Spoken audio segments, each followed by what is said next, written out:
आज हम अलंकार करवाने जा रहे हैं जो कि 9वीं और 10वीं कक्षा के विद्यार्थियों को उनके व्याकरण कार्य में आएगा।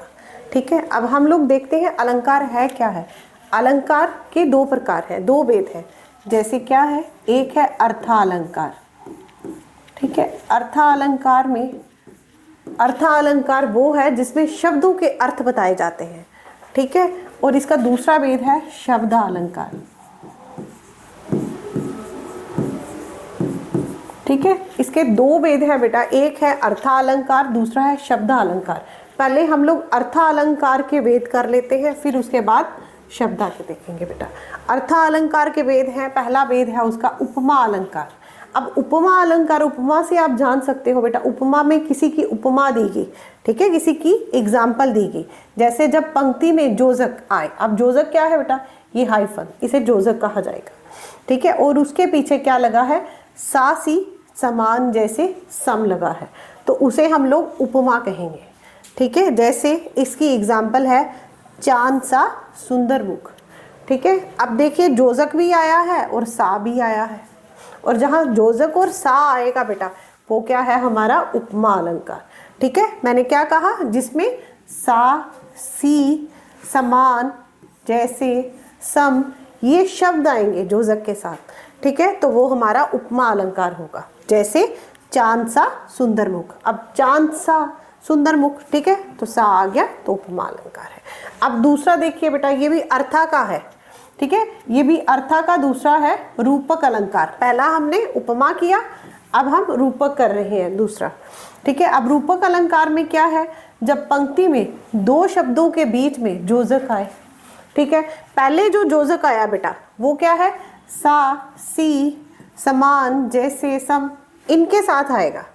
ठीक है, अब जोजक आएगा, लेकिन कैसे आएगा बेटा, अब जैसे चरण रूपी कमल, अब शब्दों के बीच में जोजक आएगा। ठीक है, अब सा सी नहीं आएगा, अब क्या आएगा बेटा, शब्दों के बीच में जोजक आएगा। ठीक है, अब सा सी नहीं आएगा, रूपक में क्या है।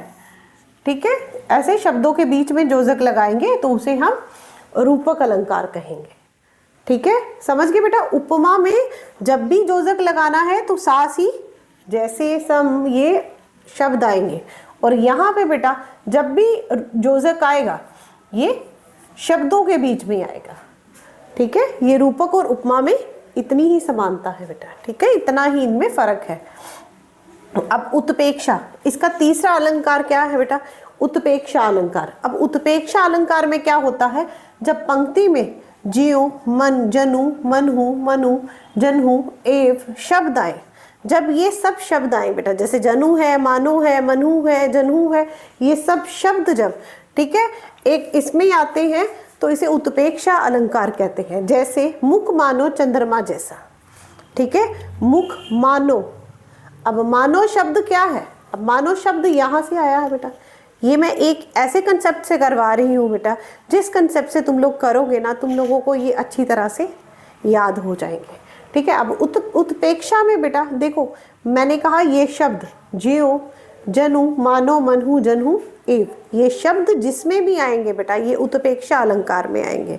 जैसे मुख मानो चंद्रमा जैसे, अब मानो है तो बेटा ये क्या है, ठीक है, ये अलंकार है, कौन सा, उत्प्रेक्षा। ठीक है, ये शब्दा अलंकार के बेटा वो थे, और शब्दा अलंकार का एक और है जो क्या है, उत्प्रेक्षा अलंकार। ठीक है, ये भी हम लोग कर लेते हैं। ठीक है, अब अति उत्प्रेक्षा कर लिया, अब इसके बाद है अतिशयोक्ति अलंकार। ठीक है,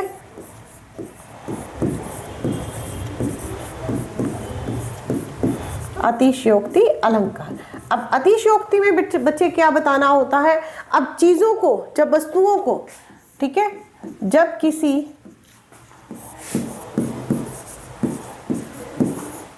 ठीक है वस्तु या चीजों का वर्णन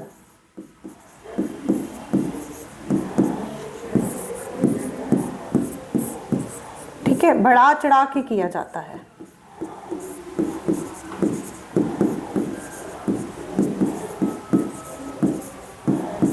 किया जाए तो उसे क्या कहते हैं, अतिशयोक्ति अलंकार। मतलब किसी चीज को बड़ा बढ़ा चढ़ा के बोलना।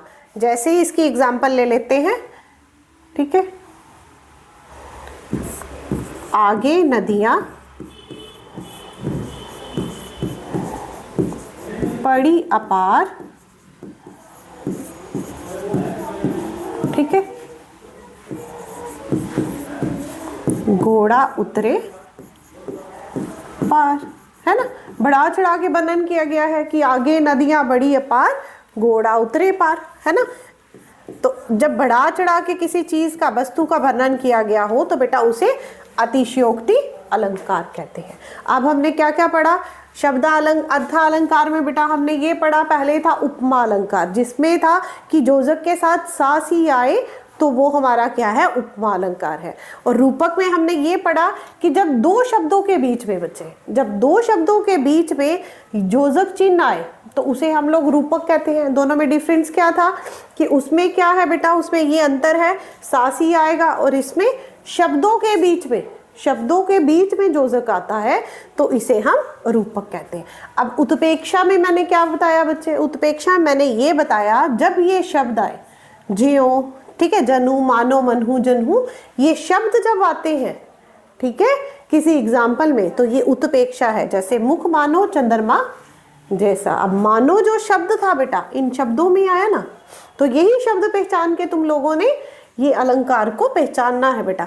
और अतिशयोक्ति में मैंने आपको बता दिया, जब किसी की, ठीक है, जब किसी का बढ़ा चढ़ा के वर्णन किया गया हो, ठीक है, जब बढ़ा चढ़ा के किसी चीज का वर्णन किया जाए तो उसे अतिशयोक्ति अलंकार कहा जाता है, ठीक है। अब हमारे ये अर्था अलंकार के बेटा, ये अर्था वाले हमारे होंगे। अब हम करेंगे शब्द अलंकार, ठीक है। एक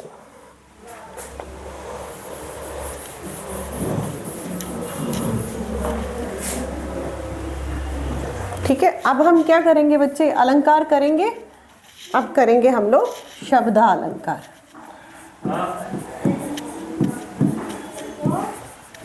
ठीक है। अब अर्था अलंकार हो गए बच्चे। अब शब्द अलंकार में, अब शब्द अलंकार में क्या क्या आएगा बेटा? शब्द अलंकार में सबसे पहले आता है, सबसे पहले बेटा, ठीक है, अनुप्रास अलंकार आता है, ठीक है। अब अनुप्रास अलंकार क्या है बच्चे? अनुप्रास में क्या है? वर्णों की आवृत्ति, ठीक है। अब वर्णों की आवृत्ति जो है वो बार बार आती है, ठीक है।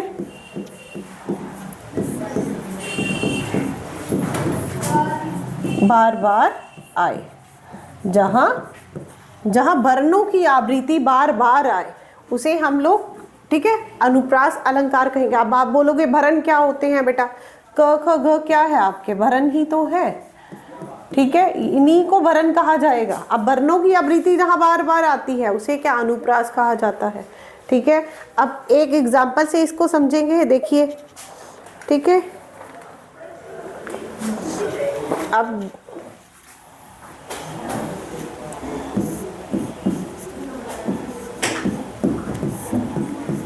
चंद्र चारू की चंचल किरणें, ठीक है बच्चे। अब देखिए, अब कैसे यहाँ पे वर्णों की आवृत्ति हुई बेटा? देखिए, अब यहाँ पे च, ठीक है, च कितनी बार च आ रहा है? ये वर्णों की आवृत्ति हो रही है बेटा। अब हमने ये चीज देखनी है जहाँ पे वर्ण बार बार आ रहे हैं, आवृत्ति होती है बार बार आना। अब जहाँ पे जो शब्द ये वर्ण है ये बार बार आ रहे हैं तो इसका मतलब ये अनुप्रास अलंकार है और ये शब्दा अलंकार का ही भेद है, ठीक है बेटा। अब अनुप्रास हमने ऐसे किया, फिर उसके बाद था दूसरा अलंकार इसका जो था जमक अलंकार, ठीक है। अब जमक अलंकार में क्या होगा बेटा? ठीक है, अब जमक में देखिए, अब यहाँ पे वर्णों की आवृत्ति बार बार आ रही है। अब इस अलंकार में अनुप्रास में वर्णों की आवृत्ति बार बार आ रही है, लेकिन जमक के में क्या है? जमक में शब्दों की आवृत्ति बार बार आती है बच्चे, ठीक है। यहाँ पे क्या है? यहाँ पे शब्दों की, ठीक है, आवृत्ति बार बार हो रही है, शब्द बार बार आ रही है, ठीक है। अब देखिए, जैसे क्या है,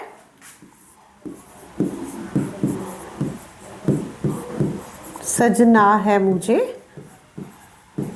ठीक है, सजना के लिए, ठीक है बेटा, ठीक है। अब सजना है मुझे सजना के लिए, अब वर्णों की आवृत्ति है, ठीक है, लेकिन क्या है, हर वर्ण में अपना मतलब है बेटा, अलग अलग मतलब है वर्ण का, ठीक है। अब इसका शब्द का अलग अलग मीनिंग है, ठीक है। अब हर एक शब्दों की आवृत्ति बार बार होती है, लेकिन हर एक शब्द का अपना अपना मीनिंग है अलग अलग शब्द से। जैसे सजना है मुझे सजना के लिए, तो क्या है इसमें, एक तो सजना आ गया बेटा, ठीक है, सजने वाला, और दूसरा सजना के लिए, ठीक है। अब इसमें इस सजना का और इस सजना का मतलब क्या है बेटा, अलग है, ठीक है। आवृत्ति शब्दों की बार बार आती है, लेकिन हर में एक में मतलब उसका अलग होता है, ठीक है बेटा। अब ये है आपका जमक अलंकार।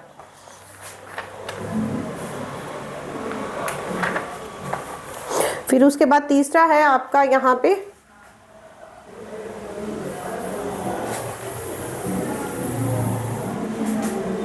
बच्चे, तीसरा वाला अलंकार है आपका श्लेष अलंकार, ठीक है।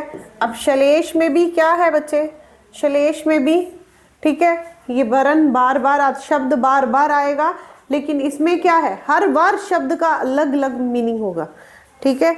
अब देखिए इसका अलग अलग मीनिंग, जैसे क्या है, एक शब्द के अनेक अर्थ हैं, ठीक है, एक शब्द के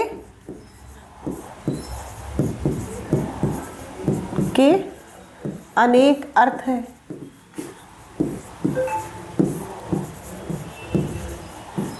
ठीक है। जैसे रहीमन पानी राखिए, रहीमन पानी राखिए, बिन पानी सब, बिन पानी सब सून, ठीक है।